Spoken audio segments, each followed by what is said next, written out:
I'm not gonna have kids because I'm almost 50, and I just don't think that at this point in my life I have the energy for it. And plus, too, being out here like this, I don't think it's conducive to raising kids out here. It's a pretty intense lifestyle, and a lot of people. You'll get mixed reviews of that. Some people say, "Oh man, it's so easy being a nomad." Those people usually live in big campers, or like a big van or something like that, like a big space. They're not out in a tent in the wintertime and not out in a small truck in the summer.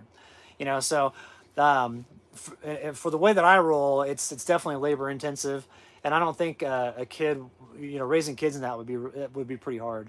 But if you have like a big van or something, or like an RV or whatever, I think it'd be a much better environment. But you also have to think too for the kids, like I wonder about socializing kids on the road because like the rest of the kids are going to school and stuff like that, and you pick up social skills that way. And so I've always wondered how that would work if you're raising kids on the road. I'm sure it's possible, and especially if you're really uh, get your kids out and about and interacting with other kids the same age. But if they're not around kids the same age all the time, I just wonder how that dynamic would play out eventually.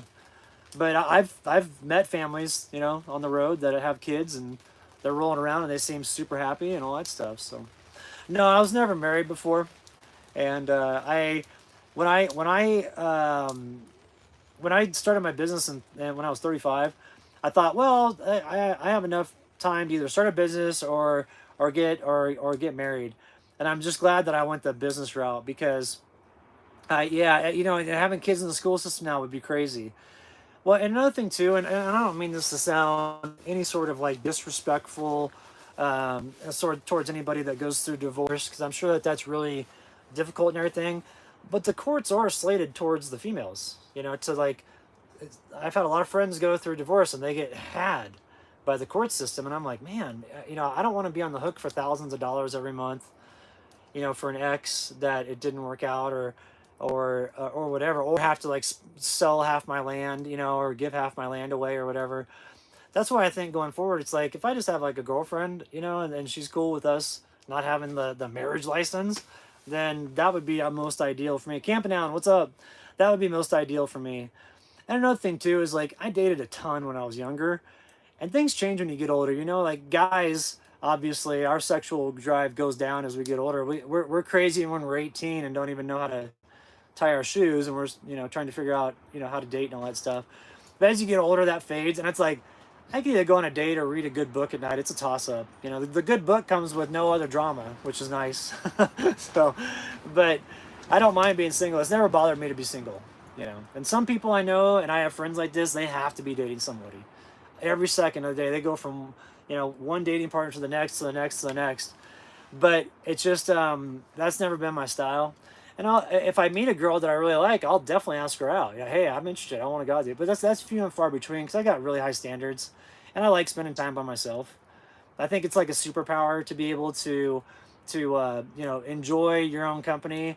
And it took a long time for me to get comfortable with that. To be honest, when I hit the road for like the first 2 years, I kind of wanted to be hanging out with people and camping with others.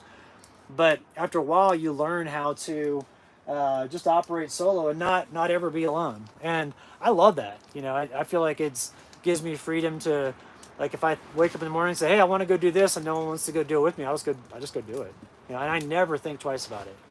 And that's one thing about living on the road by yourself for a while, that you just get put in those situations time and time again.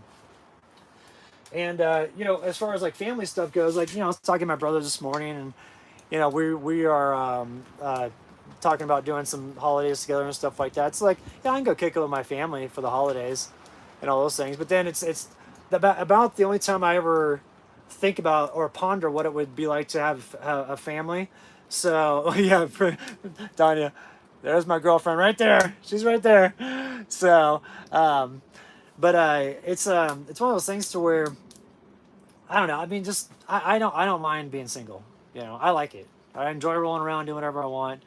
And if I want to have a girlfriend in the future, I'll make it happen. So, but it's just I don't know. Times are kind of crazy right now too. I don't really care for the way that like the dating apps work. I want to meet a gal the old-fashioned way. Like just you're at a restaurant or something or a house party or whatever, and you meet someone. Like those apps are just.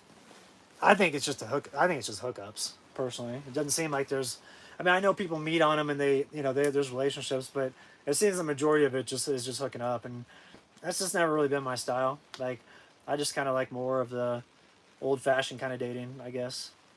Showed up to see, yeah, and you met your wife on Tinder. Yeah, I've got a friend too that married the gal he met on Tinder. So I definitely know it's possible.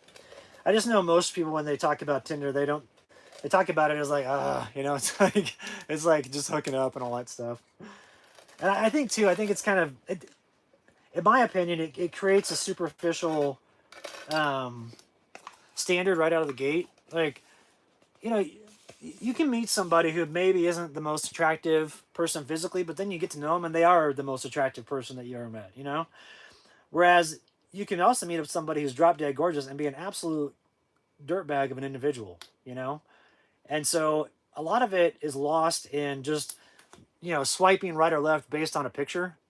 I mean, I get it. Like, okay, I think this person's good looking. I understand that, but there's so much more that goes into it. Like, what? What about Amanda Frank's mom? Oh no, we're just friends, and I too I like really short girls. So Amanda's a little bit taller, and I don't know why I like short girls, like 5'3", 5'2", stuff like that. But Amanda's awesome. She's awesome, and Frank's cool. And we had a great time hanging out when she came to the property. And I was actually just texting with her the other day. We keep in touch. So, Luann, I'm sorry to hear that you're going through a divorce after a 34-year marriage. That's the thing too, is I think that would be difficult to go through, And I don't know, I don't ever, I've never thought like, oh, I'm missing out from, hey, what's up, cool truck? How you doing, Dave? I've never thought like, hey, I'm missing out because I don't have kids. And I know that, from the joy that my brothers have from watching their kids, I know that it's probably like a love that, is one of those things which you won't ever experience except for, if you go through it. And so I won't experience that.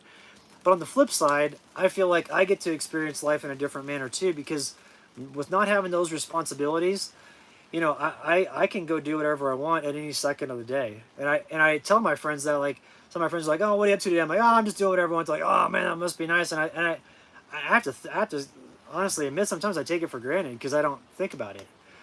But having the freedom to do whatever I want at any second of the day, with no restrictions on my on what I want to do, is really, really awesome. I never thought I'd be in this spot. I always thought that I would work, a desk job or a sales job, and then eventually one day I'd save up enough money to retire. But now I feel like, even though YouTube is work, I don't look at it as work. I look at it as like sharing these fun experiences that I get to do out here with everybody. And I hope that the videos show people that, if you get sick of that environment and stuff, it is possible to go do different things. And see, so you get a little stuck with kids and life. Yeah, and I think that's what I think is, to put life on hold. Like, you're raising humans, you're influencing these young people to grow up and be really, whatever it is that you're teaching them. And so you've got a really great way to like shape the future.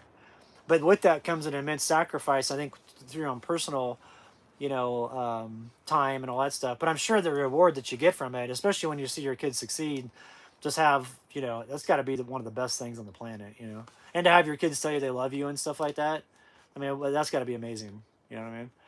And so, but what's great is I have, nephews and nieces that are awesome, and they're getting older now, so they can come and hang out here and do stuff. And um, I'm actually building out my property for them. And when I'm no longer here, I'm just gonna leave it to all of them, and hopefully they don't sell it, and keep it as a place where they can come and chill out. And then for like my will and everything, that's gonna go to all my nephews and nieces and stuff. And I don't have a bunch of them. I've got, let's see, I've got four. So, but I also say, I also am a little bit thankful that I don't necessarily have children, because I think right now would be a difficult time to raise children.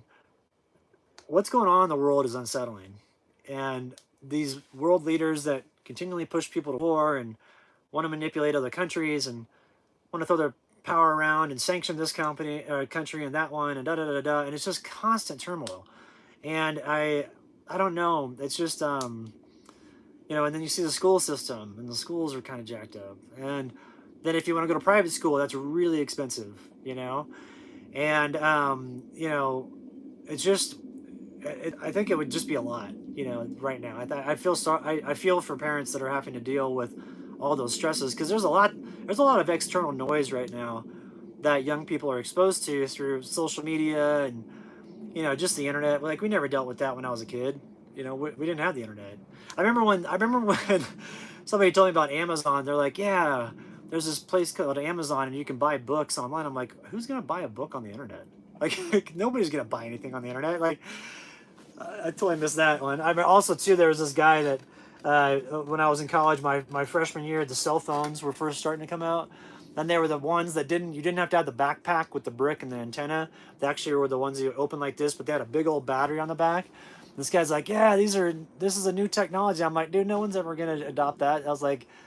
I'm not interested. I was like, I'll never carry a phone around, you know, full time. No one's ever going to do that. It's like I missed the ball on that one too. So, but I do think that right now it would be challenging to raise children and try to keep a level head. You know.